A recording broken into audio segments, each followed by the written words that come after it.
meeting is taped. People who can't be here today and available for people to buy and take away and give to others. So I want to encourage people to come and make a contribution. But in order for you to do that, you'll need to just attract the attention during the meeting of any of the team members, which are people with the red T-shirts. They kind of wave their slips around the room. You can kind of see them dotted around, and they will be walking around constantly. So get your slip in there, and hopefully you'll be able to get some of your answers and questions answered.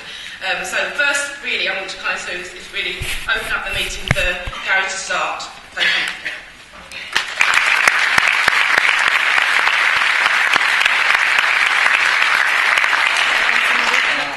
First of all, I want to thank you all for coming. Can you hear me? Yeah.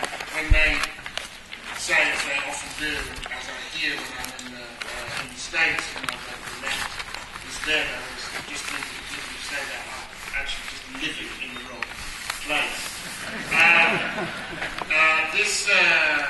The title of this session is Backlash, the right-wing response to Obama's America, and I think the best place to start with even the word and the understanding of backlash is to ask whatever happened to the lash. It was once the case that before there could be a backlash, there first had to be a lash. Before Margaret Thatcher's anti-trade union legislation in the 80s, there was a period of trade union militancy in the 70s. Before the Ku Klux Klan was formed in 1866, there was first the emancipation of slaves during the American Civil War in 1965. And that didn't necessarily make the backlash more palatable or justifiable. The backlash is something that right-wing people do, like Kempt hair and couth behaviour. References to a left-wing backlash are rare indeed. But the notion of a backlash from the right should first be provoked by a lash from the left certainly made the backlash more logical. It was a function of the ebb and flow of the political time. In order for reactionaries to react, radicals first had to act. So the lash did not precede the backlash, it was the premise for it, not just a matter of sequence but consequence. And while no one on the left necessarily likes them, everyone expects and understands right-wing backlash for what it is. For like the call and response at a good Baptist service, the backlash has symmetry but nothing else on its own. But at some stage the equilibrium has got widely out of sync. As the power and influence of the left has diminished, the lash has all but disappeared. But somehow, the backlash never ends. Welcome to America in the age of Obama, where a right-wing backlash is in full swing, even as the lash of the left remains absent. Now, this has been emerging, this right-wing backlash, for some time, but has really gained force in the years since I have been, since I was here last, and particularly among what are known as the Tea Party movement. Now, there are various ways of describing the Tea Party movement, not all of them pleasant, but to get at the root of who these people are and what they're about, I think it first is important to look at their demographics. Now, the Tea Party movement, first, I don't know whether it's first and foremost, but importantly, is a white movement. It's white people. That doesn't make it inherently worse. It certainly doesn't make it inherently better, but it makes it important because when references are made to the Tea Party, for example, there was a poll that said they represent 18% of the American population identified with the Tea Party. Well, actually, 18% of the American population is about 25% of white people, and that's who we're talking about. So then you get to see that it's actually a fairly strong, or at least not insignificant current within white America. Now, as I intimated, that doesn't necessarily make it a racist movement, and in any case, to ask where racism ends and politics begins in America is to set up a false dichotomy, because American politics has always been steeped in race, and racism is a political force. The psychic scars of centuries are not removed in one election or Indeed, they may deepen and may even more as a result of them. But race is undoubtedly a part of it. In Little Rock, Arkansas, a city that's 40% black in a state that is 80% white, I attended an anti-tax Tea Party rally that had not one single black attendee apart from an anti-abortion speaker. The doubts that the Tea Party had cast on Obama's Christianity and his birthplace, because many of them argue he wasn't born in America, are really, they're xenophobic, but actually, and Islamophobic quite often, but they are in many ways proxies for race, bid to cast him as an ultimate other. An anti-healthcare reform rally in Washington last September, there were several racist breakouts. One said the zoo has an African lion and the White House has a lion African. Another said cap Congress and trade Obama back to Kenya. And if, for a moment, we step back and look at where many of these people have come from, because they have a history, we can see that they've done this before with other people. They did it with John Kerry when they swift-boated. They did it with Bill Clinton. If you look at the attacks that are made on various Democrats, even if they're not particularly liberal, then we can see that to understand this as exclusively racial would be why it would be a problem. It would mischaracterize the nature of it. But there are some important reasons why it matters, not least because in three key ways white America does see itself as being in decline, and actually, to a certain extent, is in decline. Demographically, by 2042, white Americans will be a minority. There will be no one racial or ethnic majority. Economically, because of emerging from 8 years of Bush, white America is also in economic decline. White wages are stagnant, and white poverty is rising. And geopolitically, America is no longer the force that it was. And this has been tested to its limits in Iraq and Afghanistan, and been found wanting.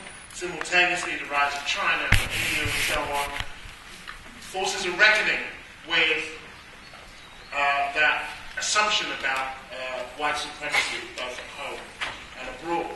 Now, Obama's election didn't create these anxieties, but having a black man with a foreign-sounding name who's travelled the world has simply provided a focus for him. He is an emblem of many things that many white people in America fear. And but his election also proved that there is a vast constituency, particularly among the young, who don't share those anxieties or who have different responses to those anxieties. Now, an important thing to remember, and I mentioned this last year, but it's become more acute now about Obama and his election, is that despite the dominant narrative that we heard here, and actually primarily throughout the rest of the world, was that his election had united the country. That the country had moved on to a different moment in its racial political story. The fact is he won only 52% of the vote. 47% of people voted for Republican. And for his aspirations for bipartisanship, he had, after 3 months, the most polarized job approval ratings of any president in 4 decades. The gap between how Democrats and Republicans rated him was greater than George Bush Jr. in 2001, and twice as high as Richard Nixon at the height of the Vietnam War in 1969. Now, this is partly because Democrats loved him so much, but it was also because Republicans so, once again, he didn't create that decline, but he inherited it. And not only has he not been able to cure it, but his presence seems to have exacerbated it. So who else, apart from being white farmers or Tea Party people? Well, they are wealthier and better educated than the public at large. But, once again, terms of the white population, then you see that they are actually only slightly wealthier and only slightly better educated. And they are no more or less afraid of falling into a lower socio-economic class than the rest of the country. 55% of them are concerned that someone in their household will be out of a job in the next year. More than two-thirds say the recession has been difficult or caused hardship and major life changes. And like most Americans, they think the most pressing problems facing the country today are the economy and jobs. Class-wise, they are petit bourgeois, funded by rich people, but not driven by them. Most of the leaders of the Tea Party movement, I guess, such as it has any leadership, were small businessmen. Otherwise, they tend to be Republican, male, married, and older than 45. So it's a development rather than a paradigm shift from mainstream republicanism that emerged from Nixon's Southern strategy. The race-based strategy that emerged from the early 70s, that the Republicans could win over the South with coded messages about race. Think of Willie Horton, think of George Bush speaking at Rutgers University, where interracial relationships were banned until very recently. That they could, by appealing to these racial codes, they could rally a significant number of the white working class away from the Democrats that had been the party of the Confederacy. When Johnson signed his Civil Rights Act, he said he was signing away the South for a generation. We're coming up to the second generation now, and it's still gone. Final thing is that these people are sustained and nurtured by the media. The media didn't create them by any manner of means. But you have to imagine in Britain that there is a left-wing channel that for the last 2 weeks has been saying, you must go to Marxism. Marxism is splendid. Zizek will be there. Shigeroboff will be there. You'll have a great time. Bring the children. This is what Fox News does, what talk radio does. So their demonstrations should be big. They're promoted pretty much routinely on 24-hour news channels. They have advocates, actually some of them like them back, who start their own movements. And so that is also an important factor, not least because, coming to the second point about it, because it creates a kind of a discrete and I would say fetid ecosystem in which these people live, in which they trade information on the basis of their own prejudices, which may or may not have anything to do with reality. So the second thing to know about this movement is that it is delusional. I say that advisedly. It's quite easy to poke fun at the American right, particularly in an arena like this. But I just wonder if they have to make it as easy as they do. There are some blatant contradictions and discrepancies that they just simply won't. They have no problem holding together their head at the same time. The very people who claim that Obama is a Muslim were the ones who fumed about his relationship with Reverend Jeremiah Wright, his pastor in Chicago. Muslims don't have pastors. Last year, the right-wing Investors Business Daily claimed that if the renowned scientist Stephen Hawking were British, that Stephen Hawking would be alive if he were not British. Stephen Hawking is alive. And he is British. I was in a car in Lexington doing a BBC documentary about Islamophobia. And I was in this non-alcoholic bar. Don't ask. I had a poll of, there were 16 people from the 9/12 movement, The 9/12 movement was created by Glenn Beck, who was a Fox News presenter. And his idea was that the country should return to the feelings that it had the day after 9/11, feelings of nationalism and patriotism when they all stood as Americans and wanted to declare war on the rest of the world. And that last bit was mine. But I asked them, there were 16 of them, and I asked them to put up their hand and tell me, so how many of you think Obama is? Now, none of them thought he was a Christian. 2 of them out of 16 thought he was American. 12 thought he was Muslim. 3 thought he was a legitimate president of the United States. And they said to me, the problem with all of this, because I said to them, people outside of this bar or this state would be surprised to hear you say that. And they said, well, the problem is with the media, people just aren't getting the facts. So I said, okay, how many of you watch Fox News? 16.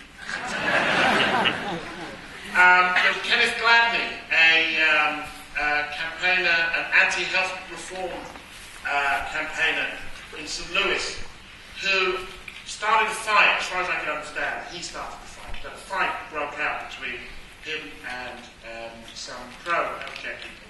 And he got the worst of it. And he had to go to hospital. The trouble was that Kenneth Gladney, campaigning against healthcare reform, doesn't have health insurance. So he had to ask for a whip round to pay for his healthcare bills. His contradictions are funny until you realise how widespread they are, and then they become a little bit scary. A recent Harris poll reveals that a majority of Republicans believe Obama is a Muslim and a socialist who wants to turn over the sovereignty of the US to a one-world government. The Daily Kos poll in January showed that about 2/3 of Republicans believe or are not sure that Obama is a racist who hates white people, and more than half believe or are not sure that he was born in the US and wants the terrorists to win. Now, the potential, if you believe this, then there are consequences to that, clearly. So the potential for this kind of rhetoric to produce an unthinkable calamity shouldn't be underestimated.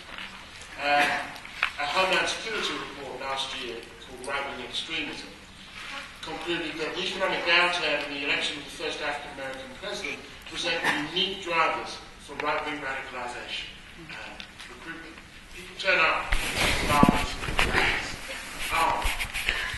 And there was one guy who turned up with a t-shirt that said, we should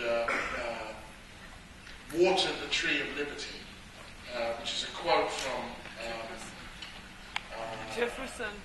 Sorry? Jefferson. Thomas Jefferson. That the tree of liberty should be watered by the blood of patriots. So this is a direct call to violence.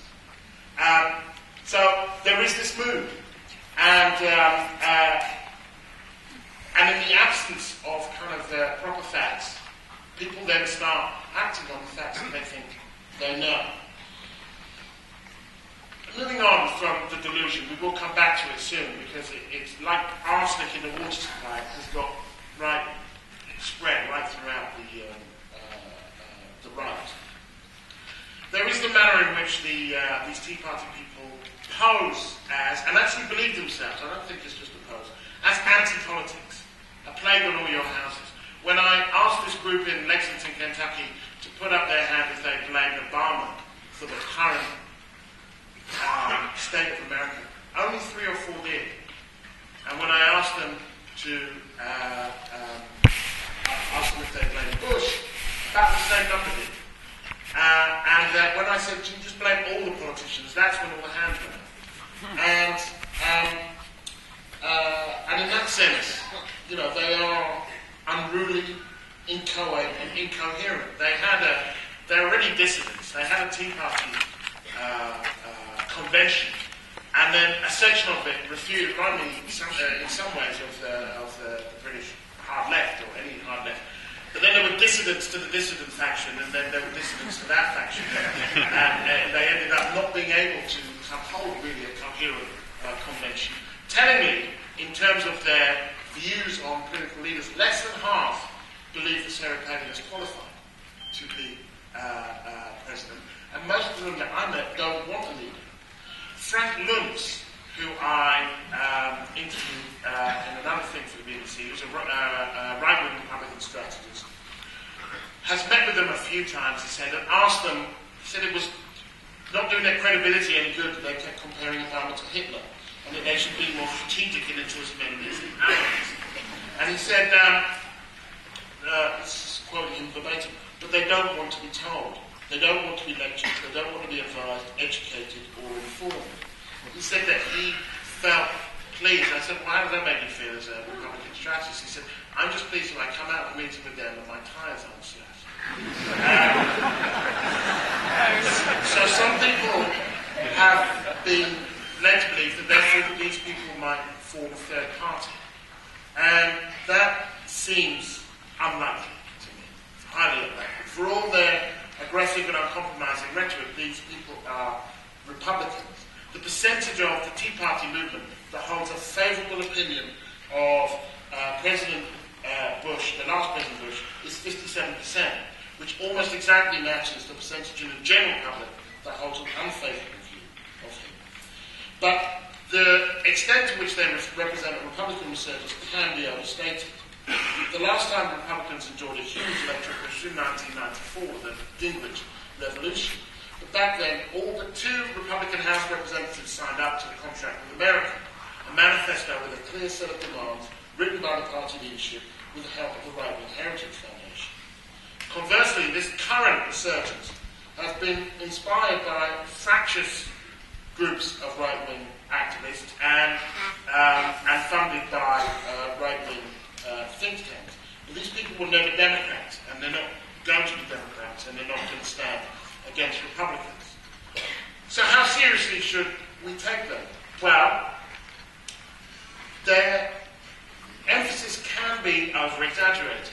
A February Washington Post poll showed that 43% of Americans know very little or nothing about what the Tea Party stands for. Their victories so far have been fairly local. In Republican primaries, they've won in Utah, Kentucky, and Florida. They're also, or are winning, and they're also doing very well in Arizona.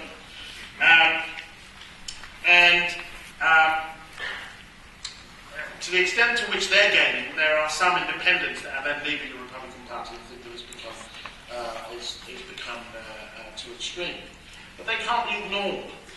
They are the most dynamic political force on the right. And Republicans are pathetically grateful because there's nothing else going on in that party. It's not there.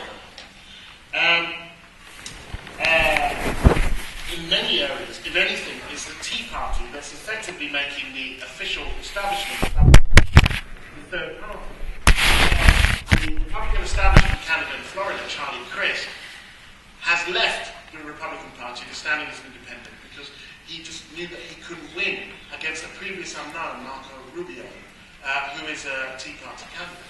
Similarly, in Pennsylvania, Arlen Specter, who is a more moderate Republican, whatever that is, shifted sides to the Democrats because he knew he couldn't win in the Republican Party. And then he actually lost in the Democratic primary. But the point being that fairly mainstream Republicans are the ones who, if anything, are feeling squeezed out and trying to carve out their own space. Just as an example of how the delusional nature of this movement has fed into the mainstream and how the tail is now wagging the dog. The 2008 presidential contender, Republican contender, John McCain, recently insisted that he has never considered himself a maverick. Now, one of his books is subtitled The Education of an American Maverick. He called himself the original maverick in his campaign. But never mind. It is John McCain who has invited Sarah Palin to support him in Arizona because he needs her support. That's a significant turnaround from 2 years ago. Whereas in 2008, McCain grabbed a microphone famously from an audience member's hand and corrected her after she said she didn't trust Obama because he's narrow. That metaphorical mic has now been returned to her and she's being ushered to centre stage. Now, I spent some time when I was doing this documentary in Floyd County in eastern Kentucky, where things are tough. More than a quarter of the families in Prestonsburg, this town there, live in poverty. And half of the children in Floyd County are on food stamps. Now, they never liked Obama much in Floyd County, it must be said. Hillary Clinton won 95% in the primaries. But until recently, they did love Democrats. In 2004, Kerry won the county with a 25-point margin. But in 2008, McCain took it by 2 points. The first time a Republican won Floyd in living memory. Now that's to say that after Hurricane Katrina, the failure in Iraq, the collapse of the economy, the unraveling of Afghanistan, a sizable portion of Floyd's voters took a look at Obama and decided that this time, for the first time, they would turn their backs on Democrats. I spoke to the local Democratic leader in Floyd County, and he was very despondent. He said, I would have thought in the past that if Charles Manson ran against a Republican in Floyd County, he would win. But Charles Manson could beat Barack Obama here only. Thousands of miners are out of work. The entire local economy is in the tank. And he's got a couple of years where he can turn it around. But if he does that, he could win. But if he doesn't, Charles Manson could come in and win. Now, this brings me back to the lash. And this is where I'd like to end. Because there are a couple of things about Obama's presidency so far and in the future that could, that explain this and that could turn it around. The first is that we have to understand where he came from. That Obama was never a lefty. Never. He never said he was. And he wasn't. And so some of the disappointment that surrounds his presidency, I would say, is misplaced. But he's also working within a political system that is so crowded with corporate lobbyists that it's incapable of fulfilling the wishes of the people, even when the public get option of healthcare. That's what they want. Now, the fact that he's a product of that system doesn't mean that he's not necessarily dedicated to reforming it.